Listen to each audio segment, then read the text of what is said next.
About 1 in every 100 people has epilepsy.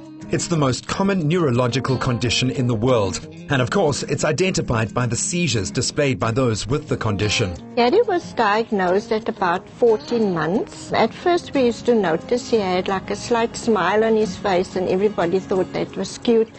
But then we thought there's something else going on here. So we told our GP, and then he said speak to the pediatrician, who sent us to Red Cross, and there the EEG confirmed that he had epilepsy. The prognosis for that is not very good. He's likely to have seizures his whole life, and he's also got to be on medication probably for the rest of his life. We've always been very open about his epilepsy. Your epilepsy is nothing. You can live with it. You know, you can have a positive life. For the vast majority of epilepsy sufferers, the condition is easily controlled through medication.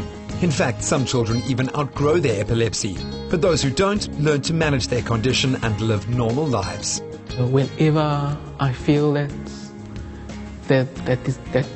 I do feel sick, but nothing happened yet, then I can basically tell my father that I'm going to go to the bed.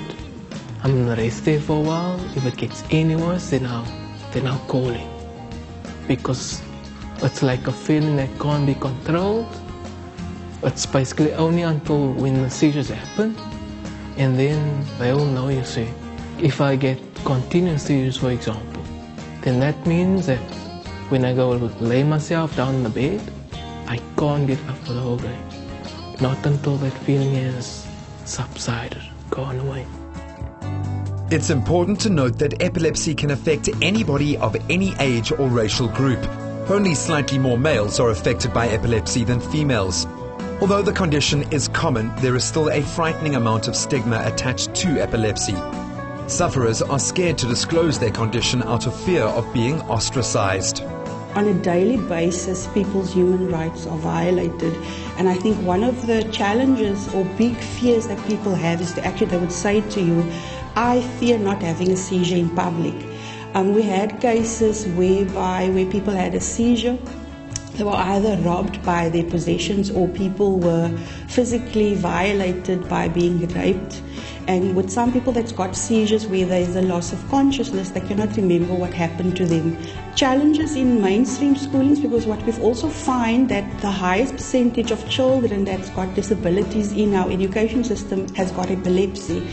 We get parents phoning our offices informing us that I've actually disclosed that my son or my daughter has got epilepsy and was told to take my child from the school because they cannot handle the child, and the child is possessed and the other children is going to be traumatized. Another challenge was confinement.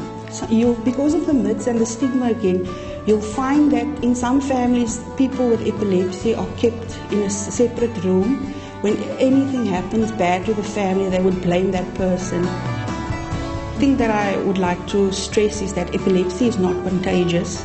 It's not a psychological disorder and it's not a mental illness. It's important for epilepsy sufferers to be supported by family and friends who are properly educated about the condition. Teachers and co-workers should also know what to do in the event of a seizure. What I would like to see, not only for Gary, but for other people with epilepsy and other disabilities, that there are more residences so that they can live independently. I know that all the time they work on, more different tablets, new drugs.